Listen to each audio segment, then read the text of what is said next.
नमस्कार साथियों, मैं एडवोकेट मानसू त्यागी आज आप सभी के बीच में जो है लेकर आया हूँ अपनी सीपीसी की फोर्थ वीडियो। जैसे कि मैं सीपीसी के ऊपर पहले भी 3 वीडियो बना चुका हूँ, जिसमें मैंने फर्स्ट वीडियो के अंदर इंट्रोडक्शन पार्ट, सेकंड में सेक्शन 1 जो है उसके बारे में, और सेक्शन थर्ड के अंदर जो है इंस्टीट्यूशन ऑफ सूट सेक्शन 26 के ऊपर जो है मैंने अपनी थर्ड वीडियो बनाई थी। साथियों, मैं आपको बता दूं कि जो सेक्शन 26 है इंस्टीट्यूशन ऑफ सूट, वो सिर्फ सेक्शन 26 को पढ़ने से ही कंप्लीट नहीं हो जाता, उसके साथ साथ हमें ऑर्डर 4 को भी पढ़ना पड़ता है, ऑर्डर 6 रूल 1, ऑर्डर 6 रूल 15 को भी पढ़ना पड़ता है। तो सेक्शन 26 इंस्टीट्यूशन ऑफ सूट को हम रेड विद करते हैं ऑर्डर 4 और ऑर्डर 6 रूल 1 और 15 के साथ साथ जो है। तो आज की हमारी इस वीडियो में हम डिस्कस करने जा रहे हैं और ऑर्डर 4 और ऑर्डर 6 रूल 1 और 15। तो चलिए देखते हैं कि ऑर्डर 4 और ऑर्डर 6 रूल 1 और 15 क्या कहते हैं। साथियों, जैसा कि आप स्क्रीन पे देख पा रहे हैं कि ऑर्डर 4 जो है वो हमें बताता है कि every suit shall be instituted bye presenting a plaint, कि प्रत्येक सूट जो है वो दर्ज कराया जाता है कैसे, प्लेंट को प्रेजेंट करके, in duplicate to the court. कहाँ पर? कोर्ट के सामने, किस उसमें डुप्लीकेट जो है दर्ज करके। यहाँ पे इसका मतलब है कि जो प्लेंट है उसकी 2 कॉपी कोर्ट के अंदर दी जाती है। साथियों, मैं आपको बता दूं कि जब भी कोई एडवोकेट कोई सिविल सूट जो है वो कोर्ट के सामने फाइल करता है, तो वो सबसे पहले उसको लेके जाता है फाइलिंग काउंटर पे। फाइलिंग काउंटर पे जो ऑफिसर होता है बैठा हुआ, वो चेक करता है कि क्या आपने जो है प्लेंट के साथ साथ और भी जो कुछ चीज़ें की रिक्वायरमेंट होती है उनको प्रॉपर फाइल किया है या नहीं किया है। जैसे कि आपने वकालतनामा, वकालतनामे पे वेलफेयर टिकट, एफिडेविट और प्लेंट की 2 कॉपीज जो लगती हैं, उसके साथ साथ कोई पार्टीज के एड्रेस प्रूफ या कोई भी डॉक्यूमेंट जिसकी रिक्वायरमेंट है सूट के लिए, वो ये सारी चीज़ें अगर सूट फाइल करने वाले ने यानी कि प्लेंटिफ ने जो है फाइल के अंदर लगाई हुई हैं, तो वो उसको ओके करके जो है जो कंसर्न कोर्ट होती है उसके पास भेज देता है डेट के लिए, कि डेट जो है वो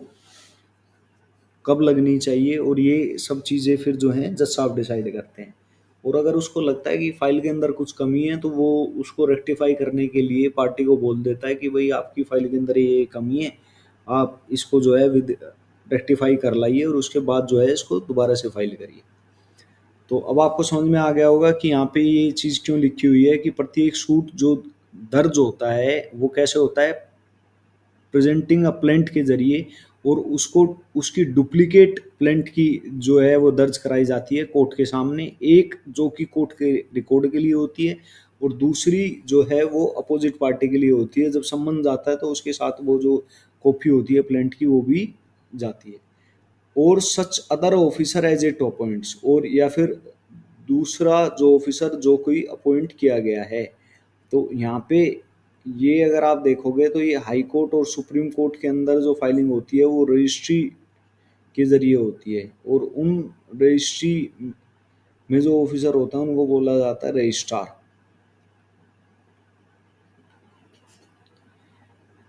आगे ये कहता है कि further it states that every plaint shall comply, यानी कि डिस्क्रेटरी पावर नहीं है, कंपलसरी है, आपको फॉलो करना ही करना पड़ेगा। क्या? कि प्रत्येक प्लेंट को जो है फॉलो करने पड़ेंगे रूल्स, कौन से? जो कि ऑर्डर 6 और ऑर्डर 7 में मेंशन है। ठीक है, अब ऑर्डर 6 क्या है ये आप स्क्रीन में देख ही पा रहे होंगे। प्लीडिंग्स के बारे में बात कर रहा है कि प्लीडिंग्स जनरली क्या होती हैं। प्लीडिंग का मतलब होता है प्लेंट और रिटर्न स्टेटमेंट।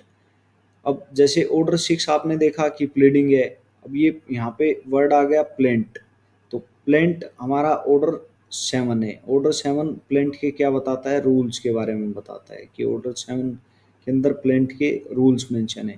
रिटर्न स्टेटमेंट हमारा ऑर्डर 8 है सीपीसी का।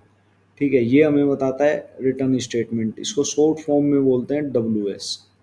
ठीक है, जब भी कोई प्लेंटिफ प्लेंट फाइल करेगा तो कोर्ट क्या करेगी, सम्मन भेजेगी। सम्मन भेजने के बाद डिफेंडेंट को जो है 30 डेज के अंदर अंदर अपना WS सबमिट करना होता है कोर्ट के सामने। तो डिफेंडेंट क्या करेगा, अपना WS सबमिट करेगा। तो ये अभी तो बेसिकली आपको शॉर्ट फॉर्म में नॉलेज देने के लिए मैं इतना ही बता रहा हूँ। आगे जब इसको डिटेल में करेंगे तो जानेंगे कि भाई प्लेंट के रूल्स भी क्या होते हैं, WS कब और कैसे कैसे दिया जाता है, क्या क्या चीज़ें उसके अंदर होती हैं, क्या क्या चीज़ें उसके अंदर नहीं होती हैं। तो ये सारा हम डिटेल में करेंगे, तब इसको जो है स्टेप बाय स्टेप देखेंगे। अब सेकंड जो चीज़ है वो है, जैसे कि हमने ऑर्डर 6 रूल 1 पढ़ लिया कि प्लीडिंग, प्लीडिंग का मतलब क्या होता है, प्लेंट और रिटर्न स्टेटमेंट। अब ऐसे ही ऑर्डर 6 रूल 15, अब ये क्या चीज़ है, ऑर्डर 6 रूल 15, ये बात करता है वेरिफिकेशन ऑफ प्लीडिंग की, कि प्लीडिंग जो कि प्लेंट और रिटर्न स्टेटमेंट है। प्लीडिंग क्या है,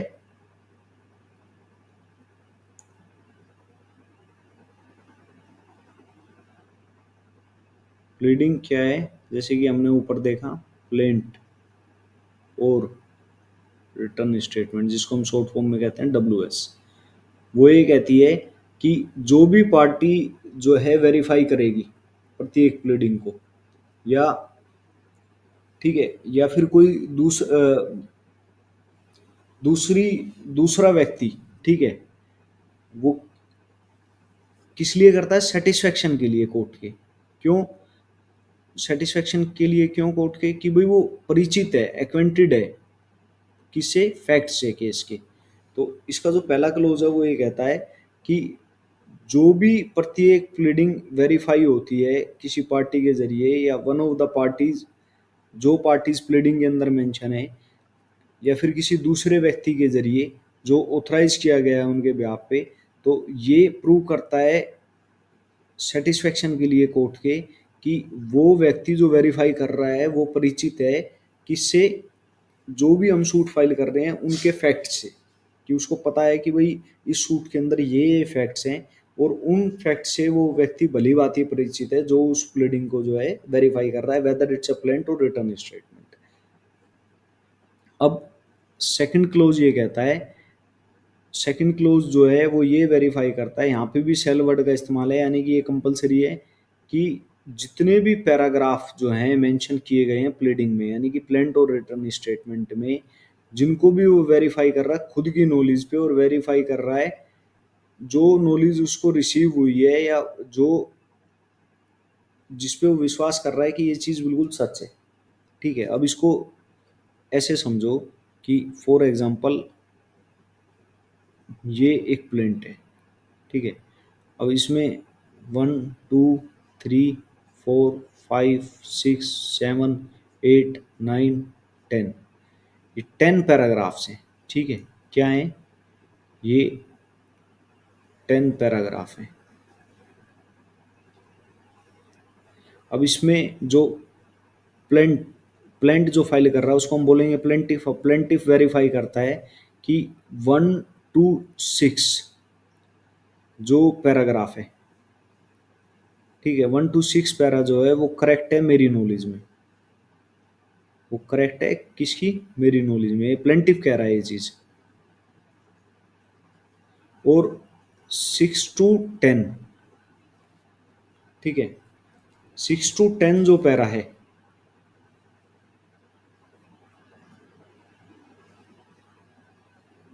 वो सही है, सच है और सही है, जो नॉलेज मुझे रिसीव हुई है। ठीक है, जो नॉलेज उसको, मतलब जो जानकारी उसको जो है रिसीव हुई है। तो प्लेंटिफ प्लेंट में इन सब चीज़ों के बाद यहाँ पे एक वेरिफिकेशन होगा, वेरीफाई करेगा कि 1 to 6 पैरा जो है वो करेक्ट है मेरी नॉलेज में बिल्कुल, और 6 to 10 पैरा जो है वो सच है और सही है मेरी जानकारी में, कि जो नॉलेज मेरे को जो है रिसीव हुई है। ठीक है। तो ये बेसिकली यहाँ पे होता है इसके सेकंड क्लोज का मीनिंग।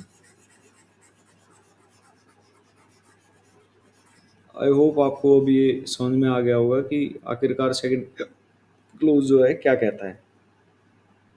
अब इसका थर्ड क्लोज कहता है कि जो वेरिफिकेशन है वो जब हम वेरीफाई करते हैं, मान लो इस ये प्लेंट थी, इसमें हमने यहाँ वेरीफाई किया कि 1 to 6 मेरी नॉलेज में करेक्ट है, 6 to 10 जो है ट्रू और करेक्ट है, जो नॉलेज मेरे को रिसीव हुई है। वेरीफाई करने के बाद अब यहाँ पे वो क्या करेगा, डेट डालेगा और प्लेस डालेगा, जिस प्लेस पे उसको जो है वो वेरीफाई कर रहा है। कौन, ये कौन हो सकता है व्यक्ति, ये व्यक्ति प्लेंटिव भी हो सकता है, ये व्यक्ति डिफेंडेंट भी हो सकता है, क्योंकि यहाँ पे किस चीज का जिक्र है, प्लीडिंग का। और प्लीडिंग में हम जैसे कि डिस्कस कर चुके हैं क्या क्या चीज आती है प्लीडिंग में, प्लेंट भी आती है, प्लीडिंग में डब्ल्यू भी आती है। अब प्लेंट कौन व्यक्ति फाइल करेगा, प्लेंटिफ, डब्ल्यू कौन फाइल करेगा, डिफेंडेंट। आई होप आपको थर्ड पॉइंट भी जो है वो क्लियर हो गया होगा कि आखिरकार थर्ड पॉइंट क्या कहता है। अब हम बढ़ते हैं फोर्थ पॉइंट की तरफ। फोर्थ पॉइंट कहता है the person verify the pleading shall also furnish an affidavit in support of his pleading, कि जो व्यक्ति प्लीडिंग को वेरीफाई कर रहा है वो उसके साथ साथ एडिशनली एडिशनल एक एफिडेविट भी फाइल करेगा। यानी कि जो वेरीफाई कर रहा है प्लीडिंग को, उसके साथ साथ उसको क्या करना पड़ेगा, एक एफिडेविट भी एडिशनल क्या करना पड़ेगा, वो फर्निश करना पड़ेगा। अब ये एफिडेविट क्यों जो है प्लीडिंग के साथ साथ वेरीफाई कराया जा रहा है, जब वेरिफिकेशन ऑलरेडी हो रही है तो उसके साथ साथ एफिडेविट की क्या रिक्वायरमेंट आ गई कि भाई एफिडेविट भी दो, वेरीफाई भी करो चीज़ों को। तो इसके ऊपर एक जजमेंट है सलीम एडवोकेट बार एसोसिएशन, ये आप गूगल करोगे तो आपको मिल जाएगा, सलीम एडवोकेट बार एसोसिएशन। ठीक है, ये आप जजमेंट चेक करना, उसके अंदर लिखा हुआ है कि जो एफिडेविट होता है ना यहाँ पे, वो एक एडिशनल रिस्पॉन्सिबिलिटी क्रिएट कर देता है किसके ऊपर, जो प्लीडिंग को वेरीफाई कर रहा है वेदर इट्स अ प्लेंटिफ और डिफेंडेंट, उसके ऊपर एक एडिशनल रिस्पॉन्सिबिलिटी इम्पोज कर देता है कि आप जो भी अपने एफिडेविट में कह रहे हो वो चीज़ बिल्कुल एकदम करेक्ट है। और अगर आपने कुछ भी गलत सलत कोर्ट के सामने कहा, कुछ भी कोर्ट के सामने झूठ बोला या झूठा एफिडेविट आपने दिया, तो आपके ऊपर सेक्शन 193 आईपीसी और 209 आईपीसी के तहत जो है कार्रवाई होगी। ठीक है, तो ये बात करता है सलीम एडवोकेट बार एसोसिएशन। हालांकि इस चीज़ को बहुत सारे जूरिस्ट जैसे कि नेल्सन ने, मुल्ला ने अपनी जो बुक्स लिखी हैं उनके अंदर क्रिटिसाइज किया हुआ है कि जब ऑलरेडी आप वेरिफिकेशन कर रहे हो तो फिर एडिशनल एफिडेविट का कोई पर्पज नहीं है यहाँ पे। ठीक है, ये आप बेसिकली कंफ्यूजन क्रिएट कर रहे हो लोगों के दिमाग में, या एक एक्स्ट्रा रेवेन्यू जनरेट करने का एक साधन है। तो ये सब चीज़ें उन्होंने अपनी उसमें जो है क्रिटिसाइज की हुई है। इसको अगर आप इस जजमेंट को आप देखोगे तो आपको पता चल जाएगा। बाकी अगर आप यहाँ पे देख पा रहे हैं स्क्रीन पे, तो अब कोर्ट के अंदर देखिए क्या क्या चीज़ें होती हैं। सबसे पहले जब भी किसी सूट की शुरुआत होती है तो क्या होता है, प्रेजेंटेशन होती है किस चीज़ की, प्लेंट की। उसके बाद जब प्लेंट फाइल हो जाती है प्रॉपर तो डेट लगती है, उस फर्दर डेट पे क्या होता है, जज साहब जो है सम्मन कर देते हैं डिफेंडेंट को। अगर उनको लगता है कि हाँ भाई कोज ऑफ एक्शन बन रहा है पार्टी के अगेंस्ट में और ये सूट आगे जो है फॉरवर्ड होना चाहिए, तो जज साहब वहाँ पे क्या करते हैं, पार्टी को सम्मन भेज देते हैं। उसके बाद जब डिफेंडेंट कोर्ट के सामने आता है तो वो विद इन 30 डेज अपना जो है जवाब प्लेंटिफ की प्लेंट का देता है, तो उसको हम बोलते हैं रिटर्न स्टेटमेंट। उसको हम क्या बोलते हैं, रिटर्न स्टेटमेंट। ये हम ऑर्डर 8 के अंदर पढ़ेंगे। ठीक है। जब डिफेंडेंट अपना रिटर्न स्टेटमेंट कोर्ट के सामने फाइल कर देता है तो प्लेंटिफ उसके बदले में जो अपना जवाब देता है डिफेंडेंट की प्ली का, उसको हम बोलते हैं रेप्लिकेशन। क्या बोलते हैं, रेप्लिकेशन। और डिफेंडेंट जब प्लेंटिफ के आंसर का रिप्लाई दोबारा से देता है फर्दर, तो उसको हम बोलते हैं रिजोइंडर। क्या बोलते हैं, रिजोइंडर। और जब कभी म्यूचुअली पार्टी को लगता है कि हमें फर्दर लिटिगेशन में नहीं जाना, फर्दर लिटिगेशन में जो फर्दर लिटिगेशन है वो हमको नहीं करनी, सपोज पार्टी को लगा कि हम नहीं चाहते फर्दर लिटिगेशन, तो उस केस में वो एडीआर का तरीका अपनाते हैं, यानी कि अल्टरनेटिव डिस्प्यूट रेजोल्यूशन। तो वहाँ पे वो म्यूचुअली जो है उसको डिसाइड करते हैं, म्यूचुअली जो सूट है उसको कॉम्प्रोमाइज़ करते हैं। तो कॉम्प्रोमाइज़ की सिचुएशन में फिर बाद में वो जो है अपने केस को विद परमिशन और विदाउट परमिशन कोर्ट की विड्रॉ भी कर लेते हैं, और कोर्ट उन म्यूचुअली जो कंसेंट है उसके ऊपर डिक्री भी पास कर देती है। ठीक है। तो ये एडीआर वाला तरीका है। और अगर एडीआर मान लो फेल हो जाता है तो फिर क्या होता है, इशू फ्रेम होगा, यानी कि मैटर इन इशू जो होते हैं कि भाई आखिरकार मैटर इन इशू क्या है, तो उस चीज़ पे फिर इश्यूज फ्रेम होते हैं जिनको कोर्ट फिर वन बाय वन डिसाइड करती है। फिर होता है प्लेंटिफ एविडेंस, कि जो प्लेंटिफ जिसने सूट फाइल किया है उसकी तरफ से गवाहियाँ चलती हैं। फिर होता है डिफेंडेंट एविडेंस, कि जिसके अगेंस्ट केस फाइल किया गया है डिफेंडेंट, फिर उसकी तरफ से गवाही चलती है। फिर होता है रिबटल, कि मतलब क्रॉस एग्जामिनेशन चलते हैं, एक दूसरी पार्टी का क्रॉस एग्जामिनेशन करता है। फाइनली होती है आर्गुमेंट, बहस होती है, जिसको हम हिंदी में जिरह भी कह देते हैं। ठीक है। फिर उसके बाद आती है जजमेंट। आर्गुमेंट होने के बाद जज साहब क्या करते हैं, जजमेंट सुना देते हैं, और जजमेंट के बाद आती है फाइनली डिक्री। ठीक है। जजमेंट के बाद फाइनली क्या आती है, डिक्री। अब जो पार्टी जीतती है वो जाती है एग्जीक्यूशन में, जो पार्टी जीतेगी वो जाएगी एग्जीक्यूशन में, और जो पार्टी हार गई डिग्री के अंदर, ठीक है, और वो पार्टी जाएगी, अगर और ये अपीलेबल है तो वो जाएगी अपील में। ठीक है। तो ये जाएगी अपील में पार्टी। तो आई होप आपको मेरी इस वीडियो में इतना क्लियर हो गया होगा।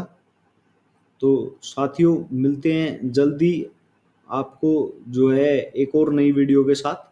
आज की वीडियो में सिर्फ इतना ही। जय हिंद, जय भारत।